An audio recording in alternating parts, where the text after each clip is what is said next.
porque el este es el este, mis queridos miselianeros, para ustedes allí en RTV, en nuestra casa, en la presentación de un programa fantástico como va a ser este. ¿Por qué? Porque el este es el este y ustedes lo pueden apreciar a distancia. Un atardecer en Punta del Este, en la Liga de Fomento, con nubarrones detrás, con luces de la ciudad, realmente algo para compartir. Y nosotros compartimos con ustedes más misceláneas.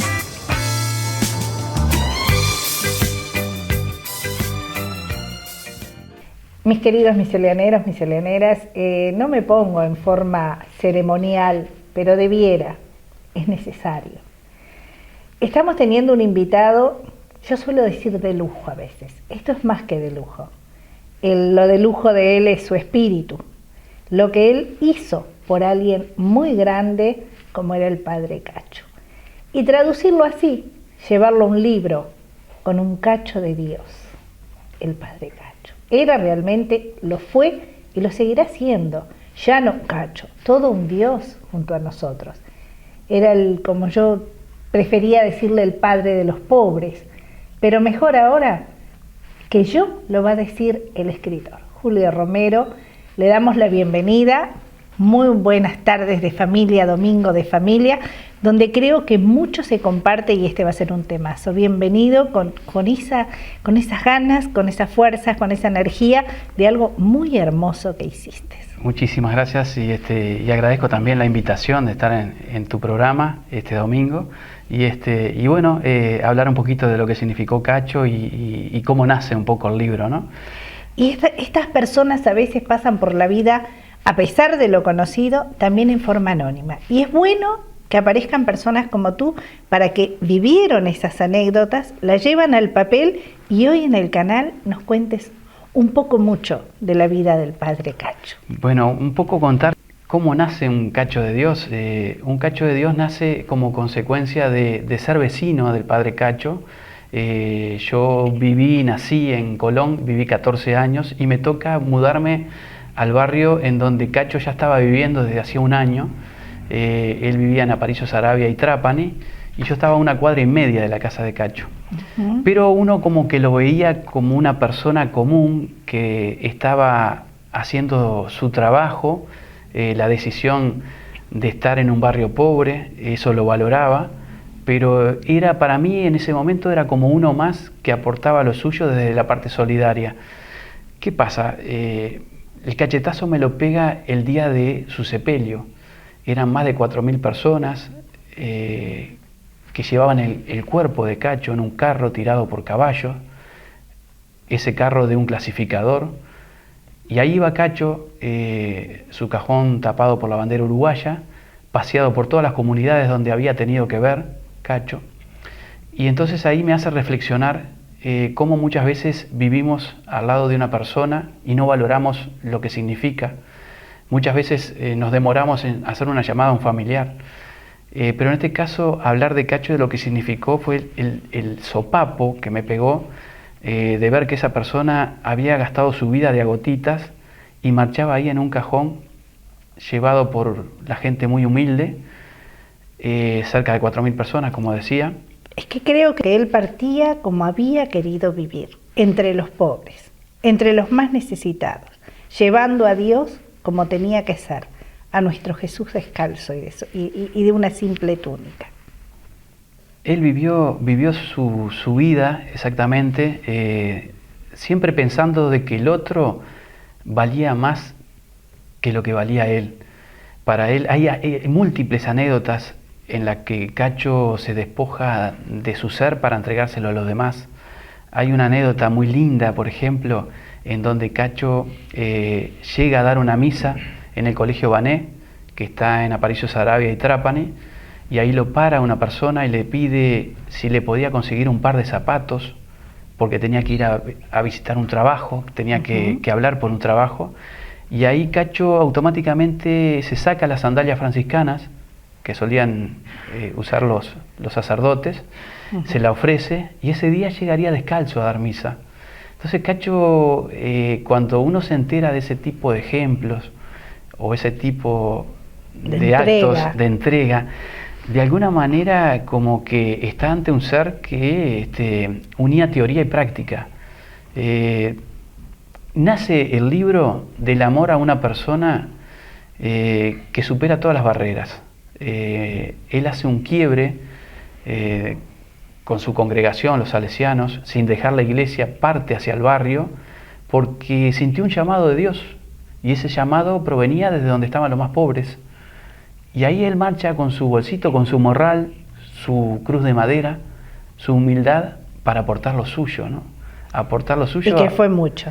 Y fue muchísimo, porque tiene que ver, Cacho, con 9 comunidades en donde mucha de esa gente que vivía en ranchitos que estaban prácticamente al caer, él logra de alguna manera unir los vínculos necesarios como para que se compren los terrenos, se compren las bloqueras y crear lo que son las viviendas, ¿no?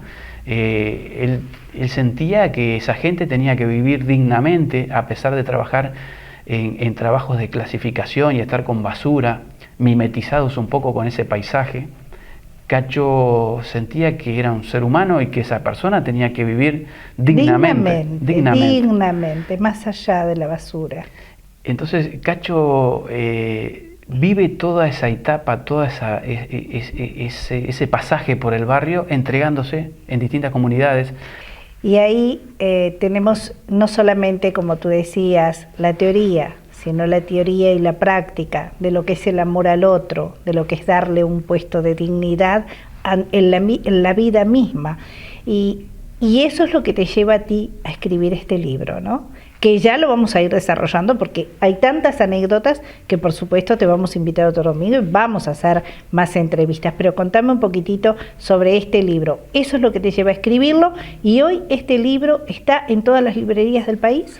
Las librerías en las que llega el libro Un cacho de Dios, Paulinas, por supuesto, Lea, que también es una librería que está en la calle Cerrito y 33, y librerías Pocho. Y se van sumando distintas librerías por los distintos pedidos que hace la gente, porque de alguna manera muchos cuando me llaman me dicen, bueno, se lo quiero regalar a la madre o a la hermana, de alguna manera como que quieren que ese libro sea... Pero es que además, acá hay una cosa que sí es real. La primera edición se acabó, no hay más. Entonces ya estamos en esta segunda edición. ¿Y salió cuándo? Bueno, hace 2 semanas... ¿Fue editado? Sí, fue editada la segunda edición. La primera se agotó en 30 días, 500 libros, y ahora reforzamos la línea de libros, o sea, la edición, y llevamos a 1000 libros, que vamos a ir recorriendo distintas partes del país para llevar el mensaje de Cacho, que es un mensaje más que nada de rescatar el valor de la solidaridad. Rescatar valores. Exacto. Y nosotros les decimos a ustedes que, bueno, Julio está aquí. Julio Romero está con un libro preciosísimo que yo creo que todos y cada uno de nosotros debería leer desde adentro y con el corazón. Julio, muchísimas gracias por haber aceptado esta entrevista, pero te vamos a invitar para un próximo domingo donde ahí vamos a interiorizarnos de más anécdotas y más historias de Un cacho de Dios. Más que nada el agradecido soy yo por amplificar todo lo que significó Cacho. Volvemos en próximas entrevistas. ¿Cómo no?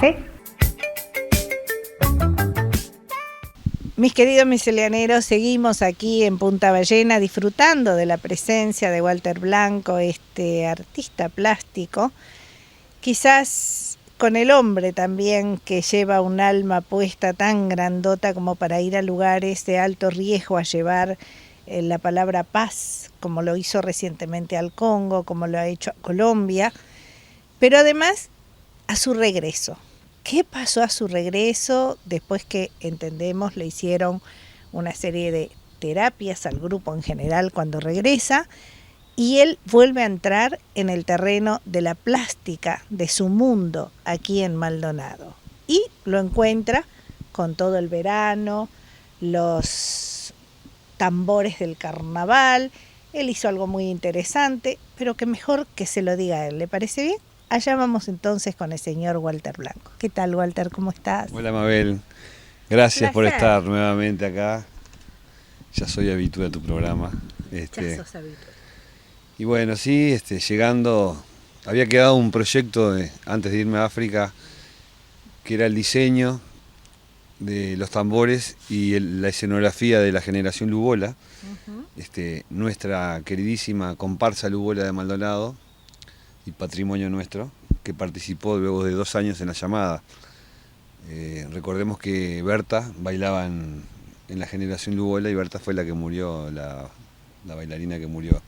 Luego de la ausencia de Berta, estuvimos 2 años sin salir. Bueno, elaboramos con Alejandro Palomeque un proyecto por allá por julio, agosto.